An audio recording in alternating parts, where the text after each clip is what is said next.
Hello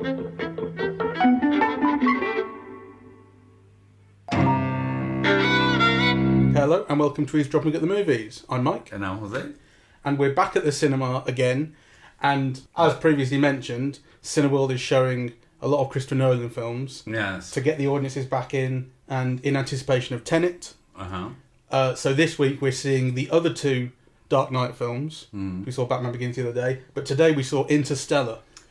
And importantly, we saw it back at Cineworld, which is our usual haunt, and which wasn't open on Friday, so... Cineworld Broad Street, that is. Yeah, Cineworld Broad Street. So it's our first time back at Cineworld Broad Street. Back at home. Yes, and it was very nice to be back, actually. It was, and back in the IMAX Digital. This is a film that was shot on IMAX. Yes, but it was shot on film, wasn't it? Because Yeah, IMAX film, 70mm film. Because I remember seeing it at Millennium Point. We saw it together. Yeah. But it wasn't shown on IMAX there because that used to be an IMAX screen. And then I think they lost a license or didn't renew it, something like that. So what it became was the big screen at Birmingham Think Tank. So we saw it on just 70mm. Yes. Not in the full IMAX aspect ratio. I remember it very vividly because I really loved this film the first time round. Yes. In 2014. Yes. And it made me cry at the end. I loved how earnest it was. And I wrote a review of it on my blog and I was very glowing about it and all that sort of thing. I was a bit cold about it, wasn't Yeah, it? you said you didn't like it. Yeah. So what, how's that changed for you watching it today? No. I mean, I'm not even sure if I admire it, really. I thought there's something kind of distancing about the film. Mm-hmm.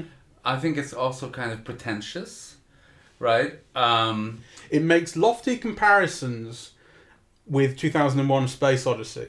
Quite deliberate comparisons, and 2001 is held up as a great masterpiece of the cinema and a real innovator, and it changed people's lives. And it's no accident that there's the organ sound that keeps coming back here. There's a shot of Cooper late on in the film where he's been kind of reborn after the black hole, which evokes the space baby. I don't think it's an accident that these things are in there. And I mean, what's the point of it? Is it saying? Well, I suppose it's trying to say that some of the themes are the same and it's recognising an influence of 2001. But it does come across to me as sort of like claiming a throne almost. Yeah. I mean, there were some things, from minor things to major things that bothered me, yeah? So you kind of applaud the film's ambition in a way, but actually I just don't think it's very well realized, and I thought so some of the things that I didn't like, for example, I thought Anne Hathaway had some terrible moments. She really wasn't very good. I thought in terms of character development, I didn't understand the brother at all, right? So you have him as Timothée Chalamet, and he's lovely and charming and so on. And then when he becomes Casey Affleck, there's all this anger, and I don't understand why he wants to keep his family to die in the farm. I mean, you're told his grandfather's nearby, but so what? Yeah, he kind of gives up on his dad, which you see. So let's say what the plot is just briefly before we get into it, because there might be people who have not seen this film. Yes, they might. So Interstellar is about a dying planet Earth. Crops are failing. It's set in the sort of 21st century dystopian future, essentially, but it's there's a new dust bowl. Yeah. I mean, literally, there are dust storms that coat everything in dust, and the planet is dying. And Matthew McConaughey is a former aircraft pilot, like fighter pilot or test pilot kind of thing. Yeah. Who's now become a farmer. He's had to. Yes. But he's still interested in that life. He chases down a spy drone right at the start. And then a quote-unquote ghost appears in his daughter's room, which seems to be communicating via Morse code. And the Morse code communicates coordinates. And they follow the coordinates and they find the last remnants of NASA, run by Michael Caine, whose daughter is Anne Hathaway. And they have this plan to get us off Earth, to find other planets. And what they're interested in is a wormhole near Saturn that can take you to another galaxy. And through this galaxy, they've already sent several pilots Yeah, looking... 12 or 13 or something. Yeah, 12, I think, same number as disciples, I think. Okay, so in that case it would be 12, wouldn't it? I think it was, yeah. And looking for a habitable place to live. And Cooper, which is Matthew McConaughey, becomes one of these. And what follows is a long mission that involves playing with time, relativity. It's a very scientifically literate film. But at the core of it is this little girl who thinks, well, she loves her dad, and she grows to think her dad's abandoned her. Yes. And there's this love at a distance thing going on. Yeah, I mean, you know... I know what you mean. I liked it less this time than the first time. I mean, I just don't think... So, I don't know about the science, right? So, you're saying it's very literate scientifically. I'm sure that's true. But actually, I don't know about it because I am not very scientifically literate. And I must also say that I didn't feel I learned very much from the film Scientific Literacy. Yeah. It might be very scientifically literate, but it didn't communicate those things very well. And certainly, it didn't make them dramatic or exciting. It didn't use them as part of the information that you know. That's not quite true. It does make it dramatic. I mean, you may not have felt it did, but like, for instance, there's this thing about when you're in the presence of a very strong gravitational field, gravitational object, like the black hole at the centre of this galaxy, time slows down for you. And so when they go down to the water planet, they say we can only spend so long here because an hour down here is 7 years. And that's made dramatic because time is a resource, and they spend too long there. They come back and they spend 23 years. Excuse-moi, that's the kind of science you see in every comic book. I mean, those not exactly, but the point is it's based on it's building drama and tension out of genuine scientific principles. Well, but what I'm telling you is that they might be very genuine scientific principles. Yeah. But I didn't build tension or drama for me. You didn't feel that when they come back having spent 23 years, that, oh my god, things are... Or actually, not that, when they get stuck there, because Brand spends too long trying to get the data thing, and they get stuck in the wave, you didn't feel like, oh fuck, they fucked it up.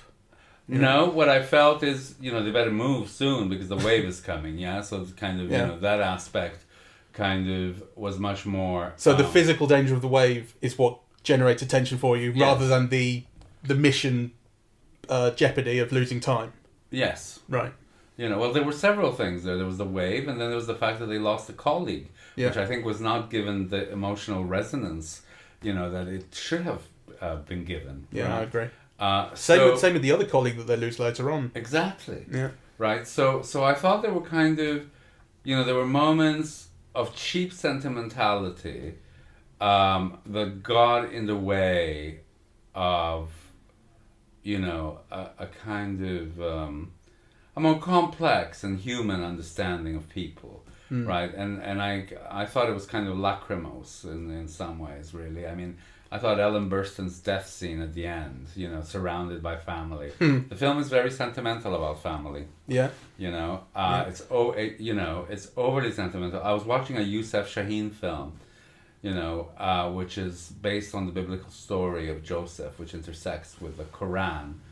And, kind of Joseph gets distracted a little bit. The wolves come after his sheep. His brothers get, so pissed off at him that they whip him against his father's wishes.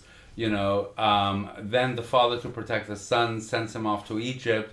The brothers, instead of giving them their share of the money, kind of they sell him into slavery, right? So families come in many forms and varieties, and some of them are very loving and close, and some of them are not, and some of them kill their children, right? And and some of them start off as loving and close and end up, not so. So, this idea that, that is like, that is the love in the film, actually, because every other type of love that you see is kind of betrayed, isn't it? Yes, well, there's Brand's love for her ex or former boyfriend or whatever, who has gone on to one of the planets. Yeah. And she argues to go to that planet. And she argues in one of the very, very earnest scenes of the film, and not one of its best, that love, like gravity, can transcend dimensions, and the love that she feels for this guy is pulling her towards the planet, and maybe we should take that as seriously scientifically as gravity. And it's nuts, and it's hard to watch it with a straight face. Yes, though mind you, but as you point out, it's betrayed. Yes. McConaughey chooses to go to the other planet because he thinks actually that love is dangerous, that her love for this guy is endangering them by pulling them there. Yes. And she's pulling there for the wrong reasons. Ah, yes. Though mind you, I thought that the guy that she was in love with was the Matt Damon character, but... Right. Well, that's just wrong. Yes, okay, I mean... sorry. I thought they were very cool with each other. And of course, it turns out that the planet that her ex is on is the right planet to go to, which you see right at the very end. She's set to go to camp there. She doesn't need a helmet to breathe. It's the right place to go. Yeah. She was right.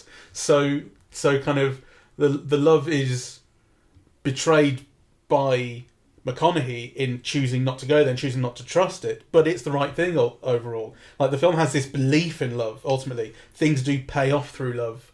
It does. And that's one of the things that I liked about the film, except, you can convey that and convey it as much more complex. It's a very simple-minded idea of love. It is. Right? I mean, kind of love is also overcoming and, and accepting betrayal, or, kind of, it could be many things. It's not just, kind of, because some blood links you, you're then linked forever and have these, strong feelings, which, is really much what the film seems to be saying and evoking. So those things didn't sit very well. I remembered the film looking better than I sort of know what you mean. This time, I thought a lot of the special effects, which some of them look like 1960s psychedelic stuff. Yeah, I think again quite deliberately. I mean, that's okay. Again, I think that's evoking 2001. Yes, well, they already look dated. Do you reckon? I do. Yeah. I really like it. I thought. What do you think? Are you thinking specifically of when they go through the wormhole and it gets all sort of stretched? Which is directly, I think, again. I was thinking of those reflections on Matthew McConaughey's face that look like tie-dyed greys and stuff. I thought, this is cheap. And unimaginative. But actually, I thought many things like that. I thought, the farm, it just wasn't filmed interestingly enough. There were all those shots where the car is moving, away from the farm, and the truck is taking up like 3/4 of the space in the frame, and you're thinking, why? Right? Like, so, on the one hand, I suppose you get the sense of movement, to me, it just kind of didn't look right. And actually, even all of those space shots, I never thought for a moment, oh, wow, Yes, I know what you mean. I think the first time round I did. When you see the shots of Gargantua, in particular, the black hole, with the ring of light and it's stretching above. I mean, that was incredible the first time round. And this time it didn't inspire that same sense of wonder. But I think a lot of it is that this is a thing I hadn't seen. Yeah. And actually I was thinking a lot of the reason that I loved it so much the first time was because I didn't know what was coming next. And it was showing me things that I hadn't seen. The giant wave that approaches. There is one shot in particular, and it's a well framed and well composed shot. There's a camera move up the wave, and it's this impossible scale of the thing. Yes. No, that's true. I like that. So there are moments, but a lot of it is that I hadn't seen it, and watching it back, I didn't have that same sense of surprise and wonder. So less of it, I think, was effective on me. One of the things that really grated with me, and that I don't remember, though possibly, was the use of the Dylan. Is it Dylan Thomas? Dylan Thomas. Do not go gentle into that good night. Yes, rage against the dying of the light. I thought, all right, kind of. So he's read Dylan Thomas. But this gets repeated like 6 times or something. It's ridiculous. They do it a few times. But I do think... I mean, I noticed that I remember that from the first time I watched it. And this time I noticed there's one. He obviously says it all the time, like way more than he does in the film. Because there's one time when when Brand, the Anne Hathaway character, is watching a video message from him, and he finishes it off by by reciting the poem, and she does this look with her eyes to the side, which is, it half reads as, "Oh God, this again." Yes. And then the Matt Damon character mocks it, I think, doesn't he, later on? Well, he says it. I don't remember quite if he mocks it. Okay. But then it also appears in the billboard of the new... Yes. Yeah. The new space think, station. Oh, come on, really, It kind of cheapens. I mean, I love that Dylan Thomas poem very much, and I remember when I first read it, it did have that effect of me, but here it becomes like a cheap trope, actually, I think. Yeah, it kind of forces it upon you. Yeah, over and over and over and over again, in a way that also kills the poetry. It's not as if it's illuminating the poetry or bringing it in a new light or something. It's just used as a cheap device. I didn't like that. I think that can be said of so much of the film, that I think the music as well. And I'm not even referring to the organ that I've mentioned, but just you talked about the film having a cheap sentimentality, and I think the music is absolutely part of that. It's as manipulative as anything you might get to hear, and it's so loud that there are times in the film where I love the volume, like the volume of the kind of rumbling when McConaughey goes into the black hole. I think is fantastic, and I love the fact they don't really skim. Like, this is a big moment, but with the music, it is screaming feelings at you that the film actually isn't really earning with the visuals and with the story. When he's in the Tesseract bookcase situation, and he's realizing that it's him and he has to send his messages, take away the music and it's not that powerful. It's actually kind of dumb. Dan Harmon, who wrote Community and writes Rick and Morty, had this thing on his podcast taking the piss out of it, saying like, it's like you have this thing of a guy runs past you when you're a kid going, "Ah, blah, blah, blah, blah," and then you go, "What was that?" And then 35 years later you realise, "Ah, blah, blah, oh my God, it's me!" Ah, blah, blah, ah, blah, blah, blah. Like, that's kind of what the film is. That's what the twist is. Yeah, I did like the way that dimension of time, I suppose, was visualized, because how do you visualize something like that? So I kind of like that, actually. But what I didn't like was maybe I didn't get something, or maybe I missed something, but I thought the film cheated. Yeah, in the sense that from that moment that he's going into like the black hole, and the whole ship is disintegrating, and then the computers go down, and his mask disintegrates or something. And then you see him, he just somehow lands in his daughter's room. I mean, how do you go from one place to the other, right? Like, when I say the film is scientifically illiterate, this is somewhere where you can't defend that, because once you go into, no one knows what happens inside a black hole. We have our ideas, but you can't, because nothing comes out. You can't tell. So, as far as the film's concerned, once you go inside a black hole, you can do anything you like, as indeed they do. They did, and so you can say, "Oh, this they keep referring to is actually us from a future evolution where we've evolved into the fifth dimension, and we can do this." And you go, "Fine, I just go with it, like it's fine, whatever." Well, it is, but no, I'm agreeing with you. It's cheap and it's made up on the spot, and you go, "Fine, I guess." It's what in normal literature you'd call a Deus Ex Machina or something. Deus Ex Machina. Because like you just bring anything you want and tie it all up together, but kind of, you want something more than that, right? And especially like a film that's been as highly praised as this one, to me that's a very cheap kind of device, and I just didn't. Yeah, I entirely agree. I was a lot less impressed. I mean, the first time I saw it, I was swept up in the emotion. I remember very vividly going with it and going, "Oh God, this is great, this is great." And the second time you see it, or even just thinking about it on reflection in the time since, you go, "No, that's not that good. It's actually not it's not a very intelligent or creative story. It's not very good storytelling."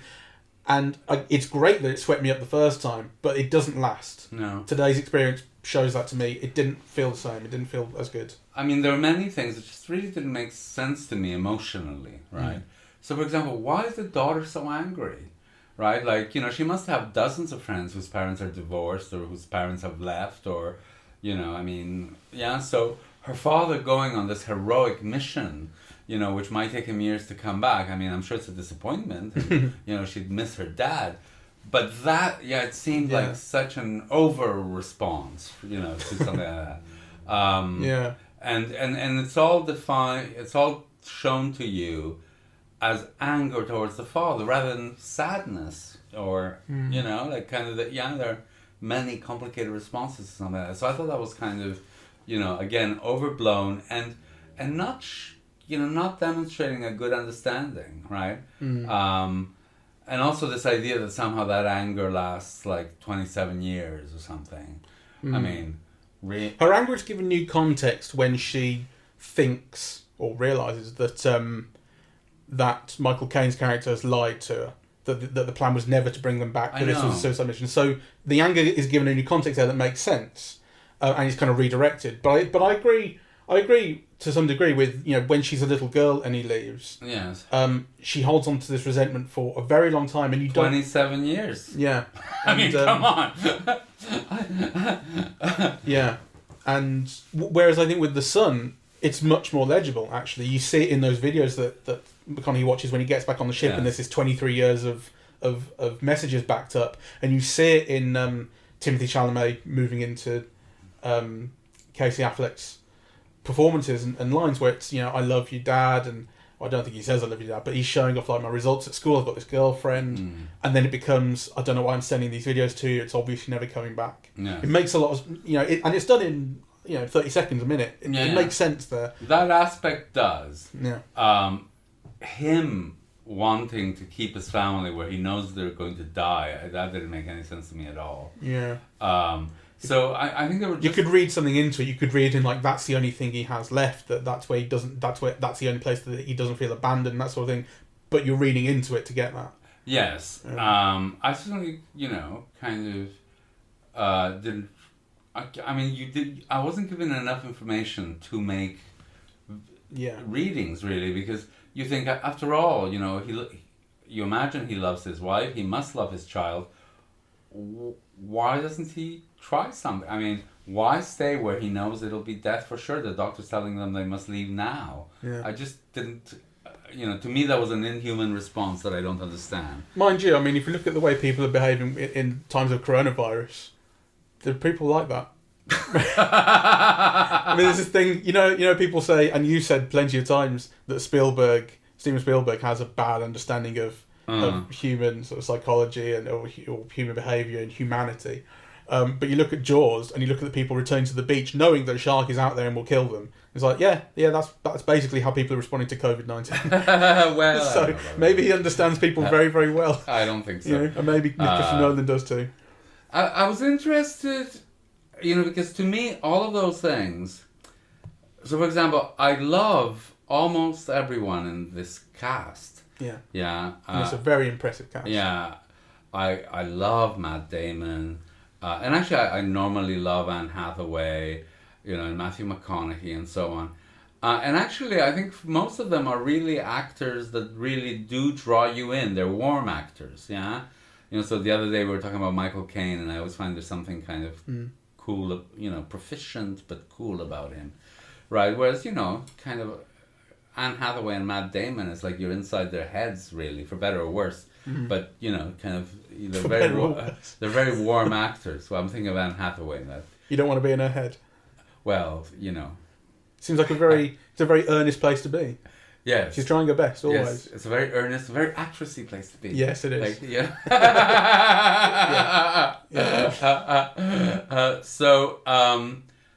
But actually, I think they're not. And Jessica Chastain, I love her. And I mean, I was thinking how gobsmackingly beautiful she is, actually. And she's such a great actress. So, but aside from her, actually, because I do think that she brings something, very human and energetic and legible but everybody else, it's almost like the filmmakers haven't given them enough to convey the natural warmth that the actors have to the audience, right? You know, so I thought Matt Damon was entertaining, and he's, you know, kind of a caricature of, I don't know, a Trumpian media figure or something. Oh, maybe. Well, you know, kind of masquerading heroism as, you know, the shallowest cowardice and self-interest, and you know, lying to himself constantly about it, really. So, you know, that was kind of like a fun performance. But it also feels like kind of mechanical and unshaped and not, not fully real. And it makes it kind of, you know, like a caricature, a sketch. There's nothing, you know.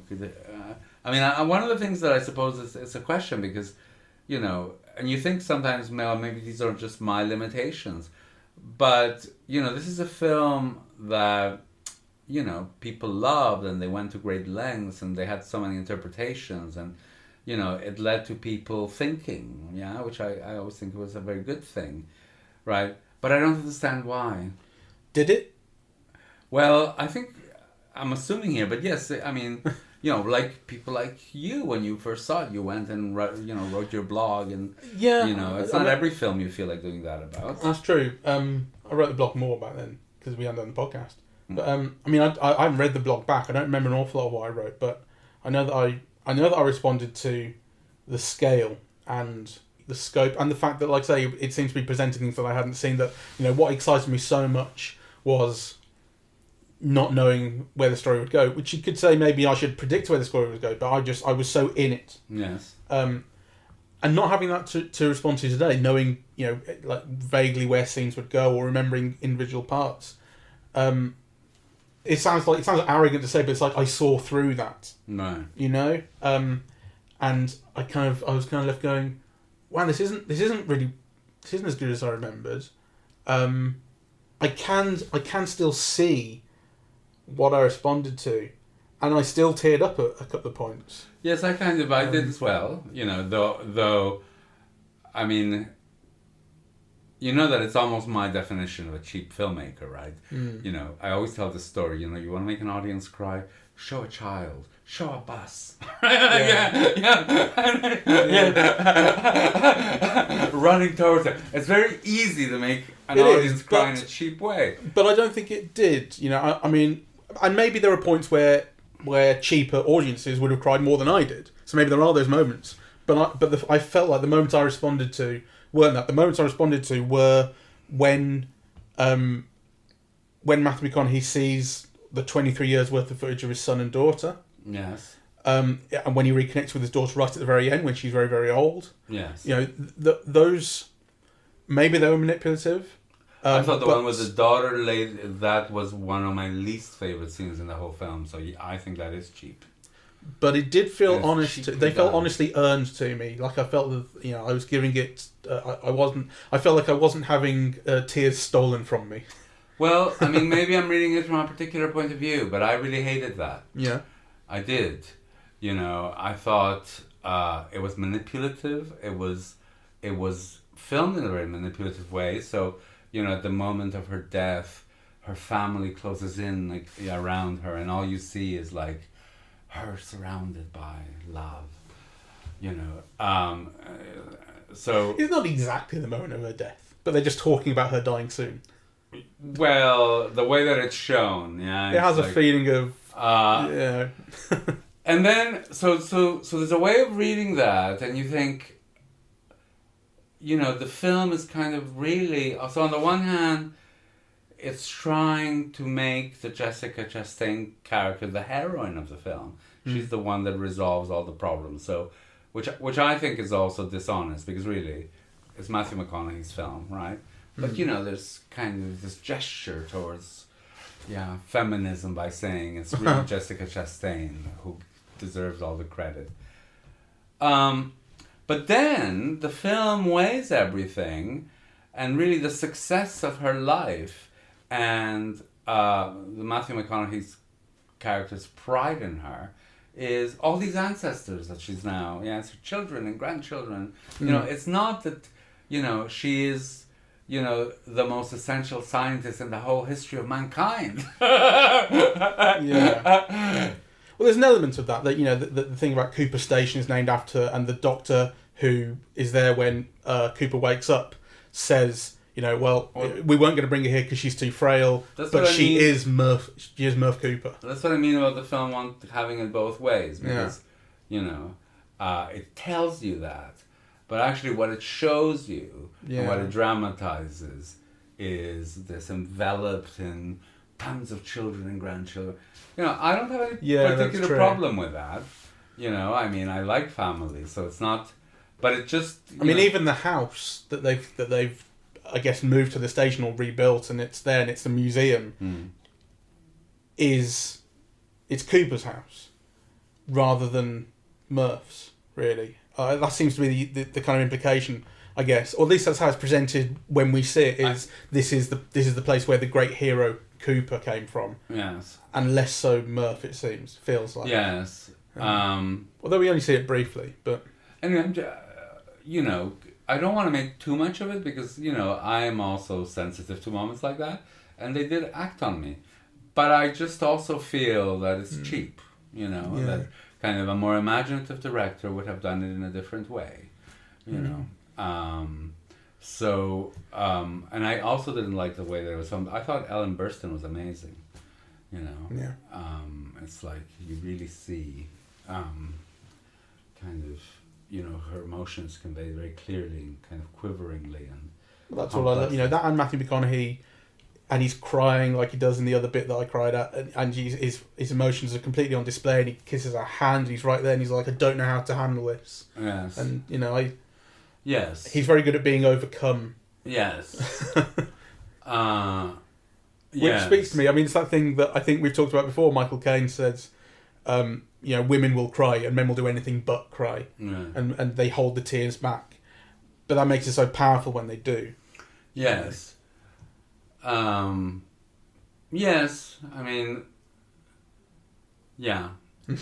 So I thought you're not really going with me on that, but well, because I think he overdid it. I think he and the director both overdid it.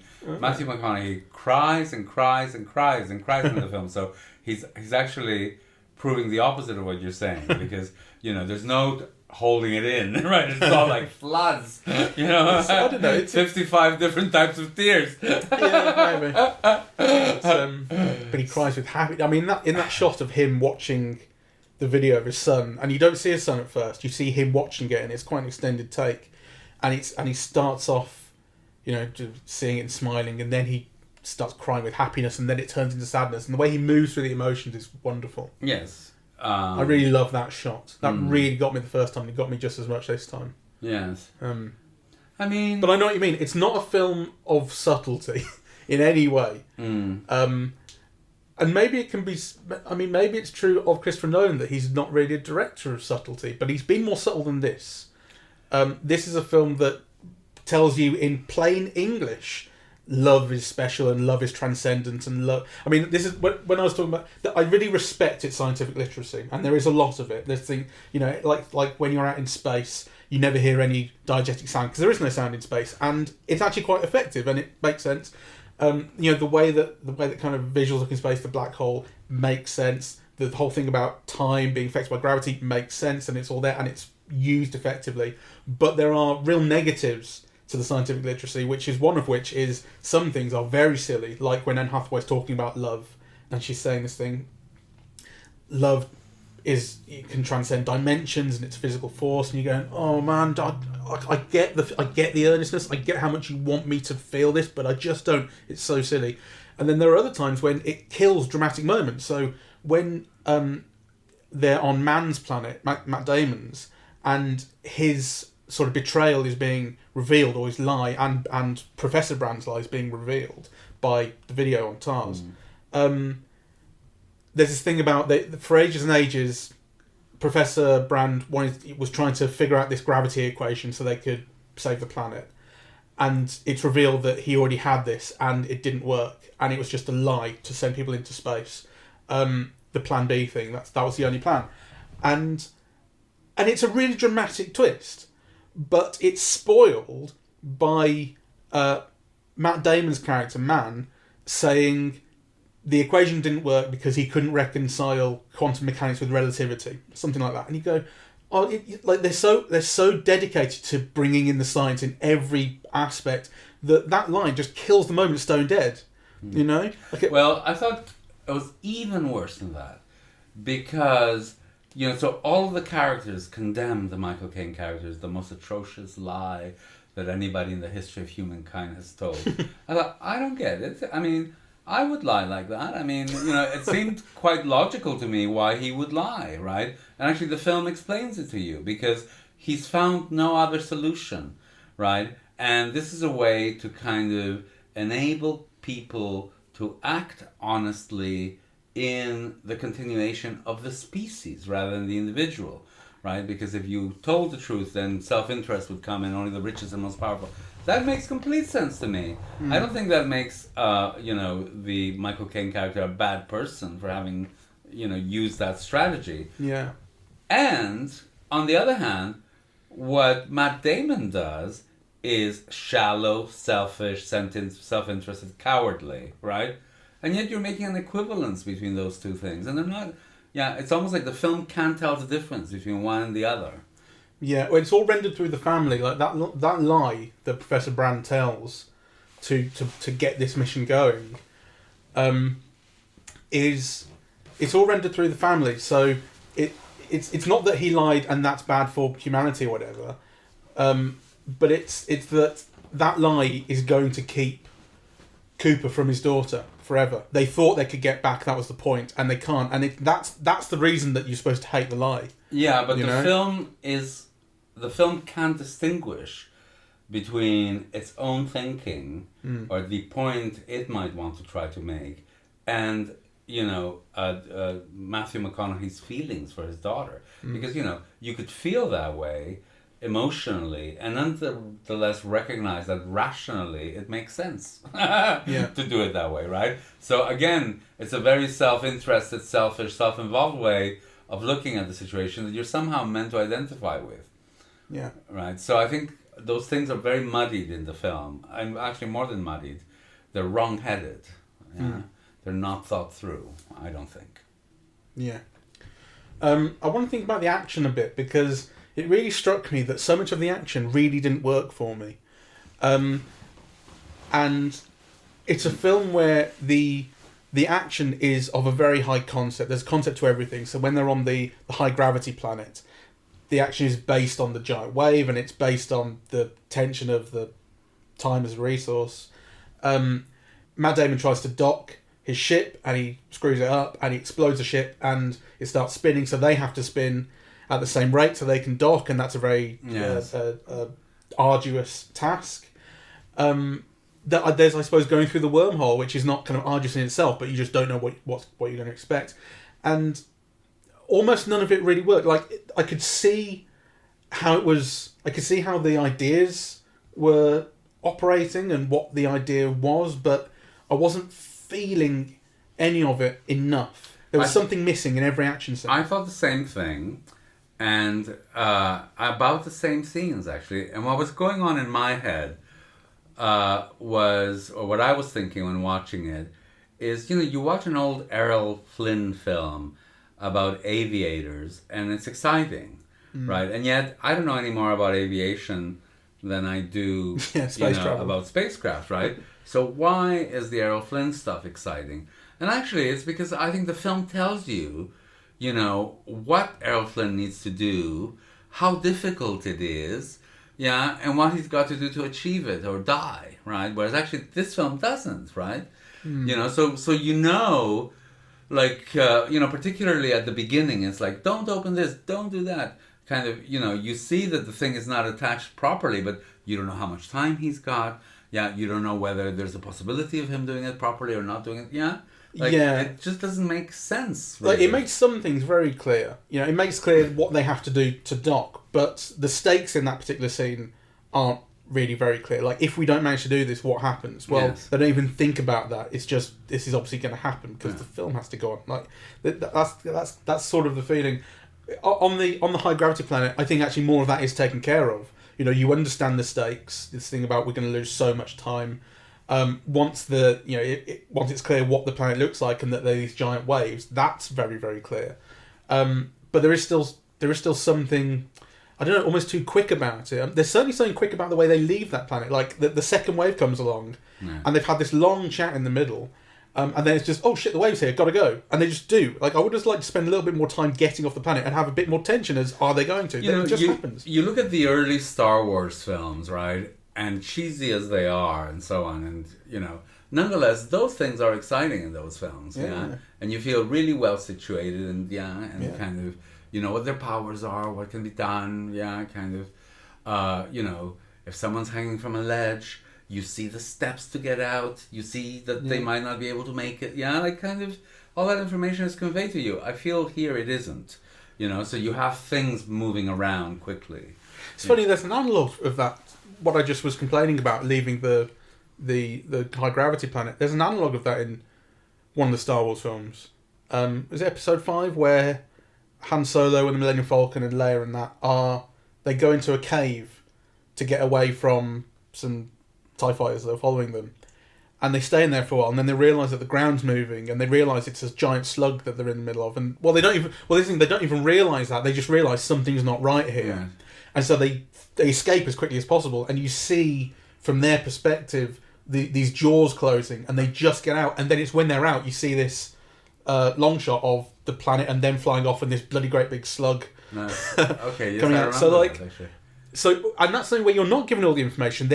All they've worked out is we need to get out of here, and it's only after they're safe that you see what the danger was. But that had more tension than leaving this high gravity planet where you know what the danger is. It should be easy to generate a bit more, but they don't spend long enough doing that. I don't know. Yes. There's also a sequence that's intercut, 2 action scenes intercut, which is when they're on Man's planet, and he's leading McConaughey out to attack him and kill him. So he hopes, and that's intercut back on Earth with Murph driving out to the house to try and get the families to leave, and then she leaves, and then she comes back and she sets the crops on fire. Which it's not explained in dialogue, but I think it's quite obvious that like she's doing this to make sure they leave because they've got nothing left if they've got no crops. But I didn't like it, or I don't get it, because the enormity or the significance of these 2 actions is very, very different. Like on the one hand, you got this guy being led out to his death, and he ends up having a physical battle for his life on this planet, and on the other hand, it's not even entirely clear really what her motivation is at certain times to do what she's doing. It doesn't have, like there isn't an equal weight between these 2 things. No, why they're intercut doesn't make sense. It's my pet peeve about the brutishness of contemporary American culture, right? Where everything gets destroyed and nothing seems valued, and I thought in a planet in which food is so scarce that you only have 1 crop left, and in which there must be people starving, and actually you see them eat, and they're eating corn on the cob and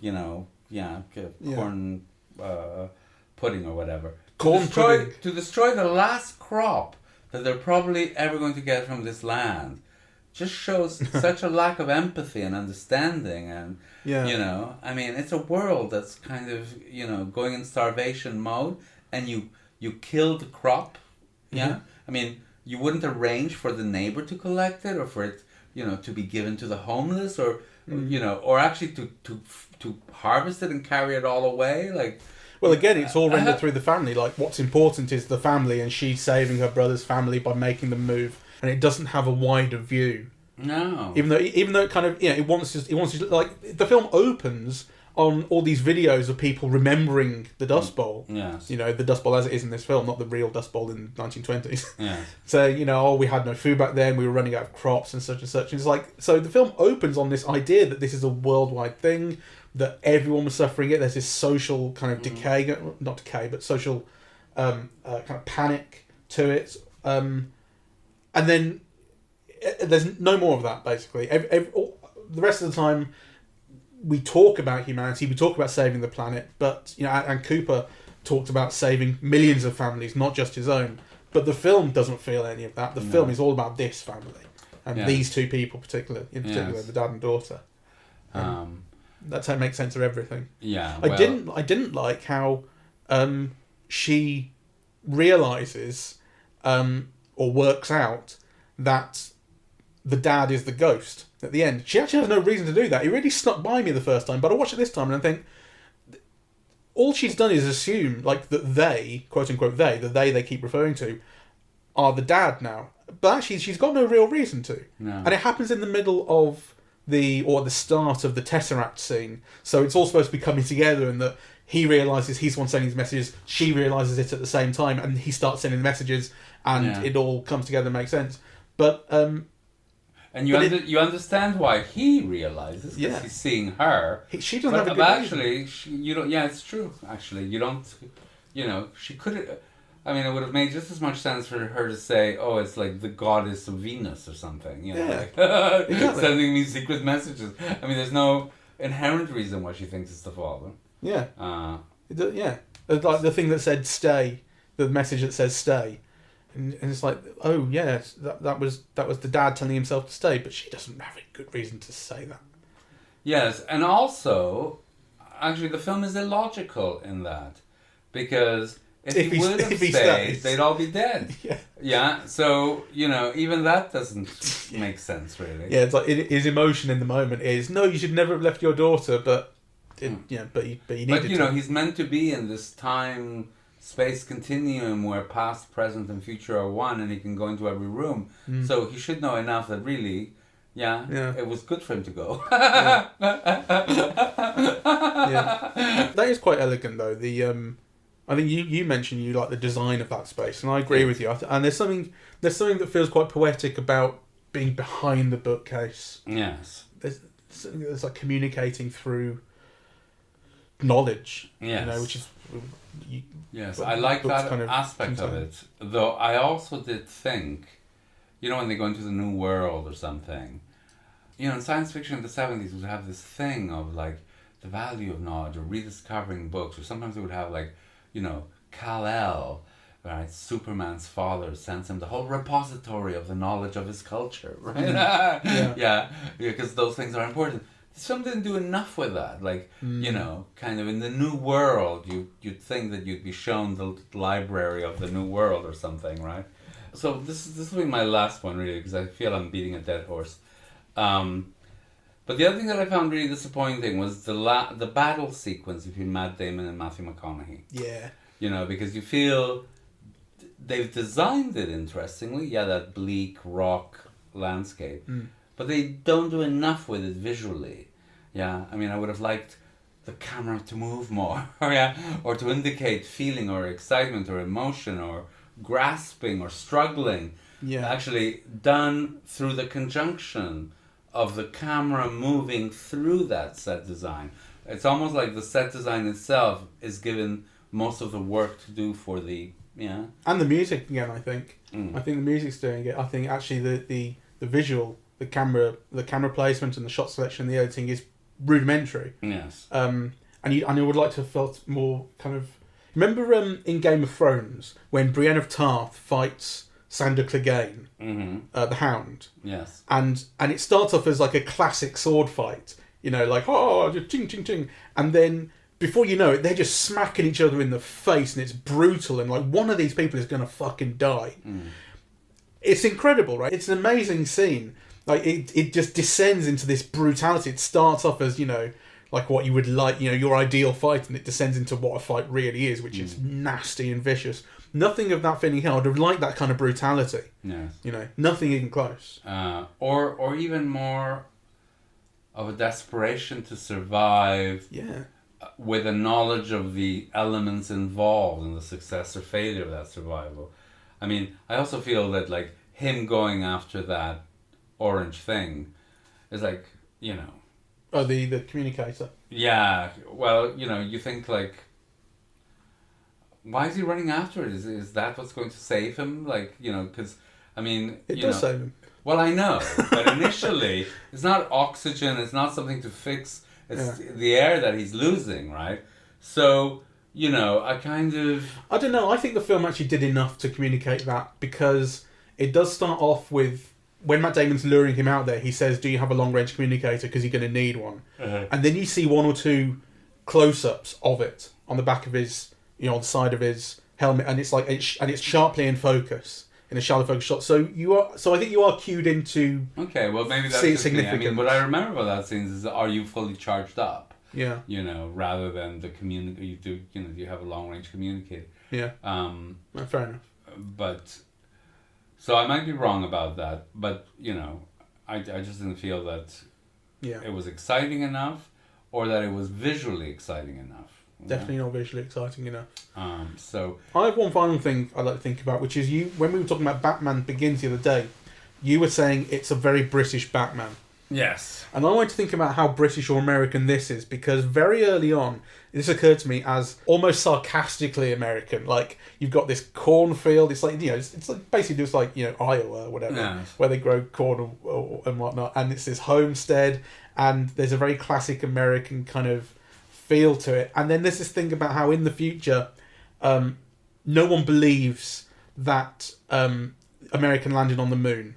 And the revised official textbooks, Cooper's told at his parent-teacher conference, the revised textbooks say it was faked so that the Soviet Union would spend loads of money and bankrupt themselves, and we never actually landed on the moon. And he's deeply offended. You think we didn't land on the moon? We're explorers. We do this, And they talk about quite a bit. They talk about we're explorers. We do this because we can, because that's who we are. And there is something. And Cooper is a former, like, space test pilot, and now he's a farmer, and it's like there's something all American about him. And he's from Texas. What's more American than Texas? And let me tell you that's how he's constructed. The last American, it's like he is. Yeah, but it's also done in ignorance. Well, yes, this is kind of where I was sort of. I mean, carry on, because this is kind of it's such a caricature. Well, it's not only a caricature, but there are basic faults that would be completely unacceptable if he were dealing with a British milieu, right? So here you have a family with John Lithgow, Matthew McConaughey, Jessica Chastain, Timothy Chalamet, and Casey Affleck, all speaking in different accents. One family. It's like, if you're making a British film and you cast a family, one has a Liverpool accent, and the other one has a Cockney accent, and another one has a Scottish accent, and that's really true. I mean, it would be completely unacceptable, really. Yeah, that's really true. I thought about that. So yeah. Because I mean, are you even told the state that they live in? Well, just assume it's Texas, somewhere Midwestern. Yeah, exactly. And it's like where everyone comes from. Yeah. So for all we know, it's Oklahoma or something, right? But you assume it's kind of Texas only because of Matthew McConaughey's accent. But then you do realize that every single family member in that family speaks with a different accent. That's a good point. I hadn't thought about that. So, and Michael Caine speaks in his London accent because he can't do another one. And they don't even bother. Like very often when you get someone who's so clearly from not the right place in a film, they'll have some line of dialogue that explains, oh, he's from England but he worked here. None of that. Nothing. It's they don't need it. It's Michael Caine. Yeah, fine. Which is, in a way, that's fair enough. I'm fine with that. I'm fine with that as well. But it did strike me because in fact, Matthew McConaughey is one of the few American stars of this period who's got a very localized accent. Yeah, I mean, he is Texas. Yeah. So it's very noticeable that all the others aren't, right? And you think at least his children would talk like him, right? Yeah. And in fact, actually, you'd think that he would talk like his father as well. I mean, this is how you learn your languages, isn't it? Yeah, I suppose so. But it'd be from where he grew up. But there's nothing about they moved or anything. It's as you say, you should be assuming really that this is just a family that is where it is. Otherwise, there would be things explaining it, and there isn't. No. They just all speak in different accents for no good reason. Yeah, I mean, and it's a given that you don't expect movie stars to do accents, right? So somebody like Ingrid Bergman or Marlene Dietrich with their accents, like you could cast them in anything because they're movie stars. Fair enough. So, you could cast Matthew McConaughey in anything because he's a movie star. But at least you take care that the people around him would speak like him. Yeah. Well, that's the downside of casting movie stars in all the other roles. Yeah. Like, they have to speak like themselves too. Well, but they weren't movie stars. Well, not all of them. No. But no, yeah. John Lithgow, certainly. I mean, people know him. Yeah, people know him, but John Lithgow's a very good actor, actually, and he would could have done normally an do accent. accents. Yeah. Right? I think it's more just a lack of interest or care, or I agree. or actually this presumption that, it just doesn't matter, right? It's very good. It's very good that they found so many actors who look like other actors to play, older and younger versions. Especially Timothée Chalamet. I mean, Timothée Chalamet wasn't close to being a star at this point. I think this is quite an early role for him. I think this might even be before Homeland, where he wasn't that big either. And then he turns into Casey Affleck, and you go, oh yeah, they do kind of look alike. They make it kind of make sense. Yeah. Although Casey Affleck, the casting of Casey Affleck and Matt Damon stuck out for me. I noticed them when they showed up. They were them. Yeah. Whereas the others are characters. I love them both, and I think they're very good actors. Though again, who has a more distinctive accent and voice, than Casey Affleck, right? Yeah. And I think he's got like a Boston accent, and and there's a kind of scratchy timbre to his voice as well that Chalamet doesn't share. Well, but I was thinking more in relation to Matthew McConaughey. Oh, yeah. Okay. Yeah. I mean, I was thinking when Chalamet turns into Affleck, you're like, wow, really different voices. Well, yeah, true, but maybe the voice cracks. That could be explainable in other ways.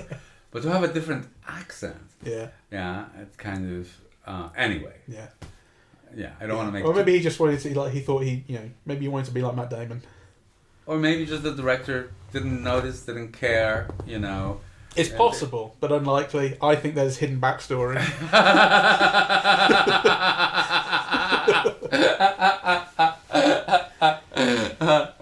I just want to quickly... Christopher Nolan's filmography, right? I think I've seen all but 2. Well, apart from Tenet's yet to come out, but I haven't seen Following, and I haven't seen Insomnia. I've seen all the rest. I've seen Insomnia. I haven't seen Following. No, Following's very early, and apparently it's rubbish. But I'm interested to see it. But having seen this again today, I would say it's my least favourite of his films, actually. I think there's lots of bits of interest that I like, but it really doesn't cohere. It's dumb, basically, actually. I mean, for me, I would say that having now seen almost all of his films, they're all very ambitious, and I think none of them really live up to their ambition. Even Dunkirk? Even Dunkirk, which I think is the one that I responded to the most, though I also wonder now, was I responding to that fantastic IMAX?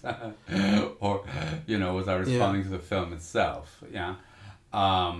If it comes around again in this strand or whatever that they're doing, bringing all these films back, I definitely want to see it again, because I've only seen it the once at the IMAX, as you said, and I was blown away by it and really affected by it. And I would like to see how well it's...